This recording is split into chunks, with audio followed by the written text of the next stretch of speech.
If you have poor sleep, you down regulates your leptin, which tells your body you're full, and it up regulates your ghrelin, which tells your body you're hungry. And then it also messes up, as we talked about before, your blood sugar balance and your insulin. So I always find myself like hungry earlier than usual, because usually I can go like 12, 14 hours without eating. If I have bad sleep, I wake up, I'm like hungry. Brain fog, lack of concentration, lack of motivation, all of my good intentions of being productive on a new project or, working out, it just really goes out the window.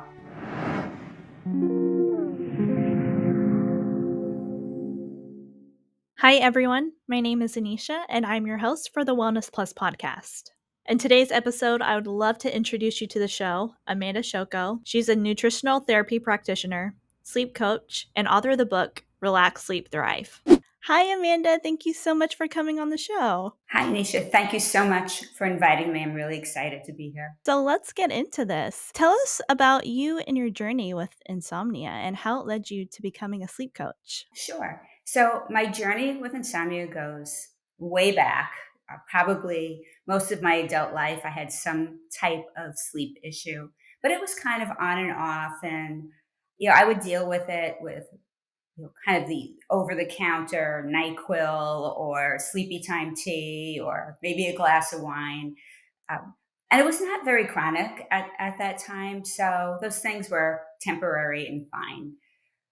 I became a nutritional therapy practitioner back in 2017. And this was due to some other health issues that I was having with inflammatory bowel disease and autoimmune conditions. And I went down a really holistic path to try to work all of that out, which is really a whole other podcast in itself. And so I decided to go back to school and really, become official and get some credentials behind me so I could help other people, overcome some of their issues as well. So I went to the Nutritional Therapy Association and became a certified nutritional therapy practitioner and really learned the basics of nutrition and how nutrition impacts the body, as well as sleep and stress and all of those things together. And when I left the Nutritional Therapy Association, I continued my education to really dig into gut health protocols and autoimmune protocols. And I was working with clients that were dealing with those issues. But always in the background was sleep issues with all of them. Even though they didn't come to me initially with those problems, the majority of them had sleep issues. So I was always dabbling with different types of remedies and things to try to help them overcome it. But it wasn't until about 2020, really like during the pandemic, where my insomnia became super chronic.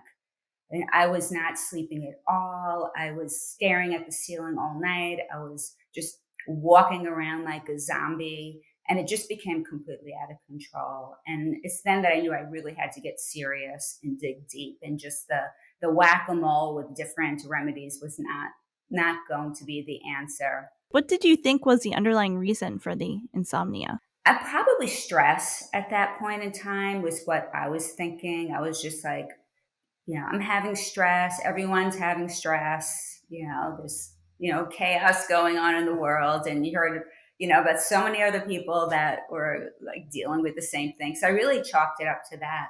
But I really didn't know how to deal with it. So I decided to really dig into sleep research. And, in that time, really also experimenting on myself to try to connect the dots to figure out what was going on with me.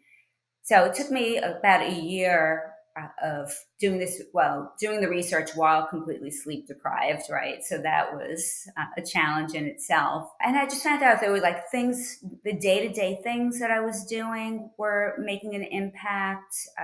Obviously, the stress and really figuring out all types of ways to minimize the stress and overactive mind chatter and all of those things, blood sugar issues. There were like so many different things that I was pinpointing that I put together really comprehensive methodology to really guide myself through all of that. And then out of that came me really deciding to focus on sleep, as a sleep coach. You're still helping people with other nutritional, gut, autoimmune issues, blood sugar issues, which I'm trained to do, which all play into it. It's you can't really separate all of those things. And and out of that also came my book. So, when you talk about stress, do you also factor in overthinking, our work schedules, all of those factors into how stress affects our life? Absolutely. I mean, a good night's sleep begins the minute we wake up. And if we're going through our day with just, running, 1,000 miles an hour on all cylinders, dealing with all the daily stressors in life, it's really going to play havoc on our flight or fight, yeah, and then it all trickles down to sleep. So there's so many different kinds of stress that you may encounter, in your life day. So that was a big part of really figuring out, what are the strategies to really focus on, calming that overactive mind, reframing negative thoughts, using meditation and breath work and journaling and so many different things to experiment with. Right. I definitely agree with that. What are some typical sleep stealing traps that you encountered during your struggle with insomnia? Sure. So, there's so many things just in our daily habits and routines that could be impacting our sleep. And it sometimes it's just a matter of like tweaking the timing of things. So, an obvious one is caffeine. I tried to give up my coffee. It's not going to happen, but I do realize that I need a caffeine curfew. And caffeine has a half life of 8 to 10 hours, meaning 8 to 10 hours later, it could still be in your system. People metabolize caffeine differently. But what caffeine really does is it also works on your stress response between cortisol and adrenaline. So it kind of makes you wired to begin with.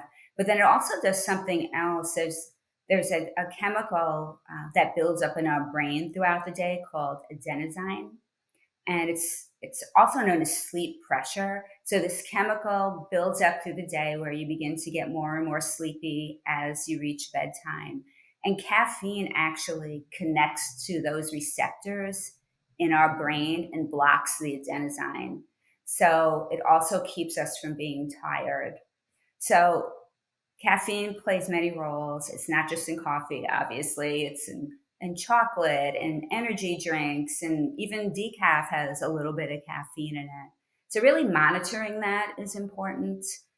Meal timing as well. Making sure that you're finishing your dinner 2 to 3 hours before to give yourself time to digest. Another thing that people don't really connect is medications and supplements. They can often cause insomnia.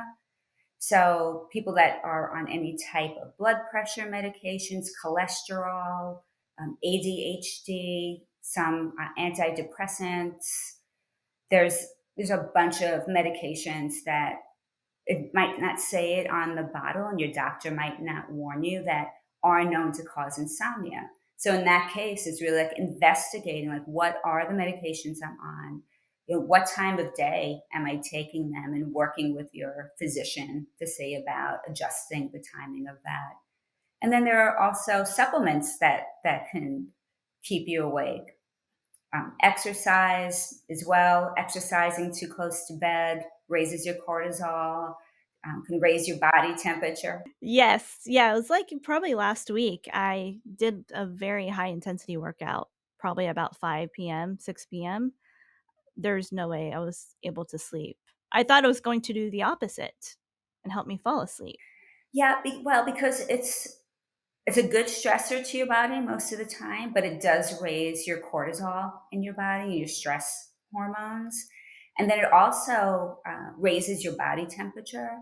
And it's really important for your body temperature to lower to get a good night's sleep. So if you're revved up from a workout, and your body temperature is up, is just going to make it that much harder to fall asleep. So, as early as you possibly can with your schedule. I mean, exercise at night, if you're doing like yoga or taking a walk, I mean, those things are fine, but Anything high intensity, don't do. yeah. Yeah, it's probably not a good idea. Hey guys, I would like to take a moment to introduce you to our app, Yoga Plus. You will have access to an incredible selection of videos led by top instructors in yoga, fitness, nutrition, and so much more. Download our Yoga Plus app available on iOS and Android today.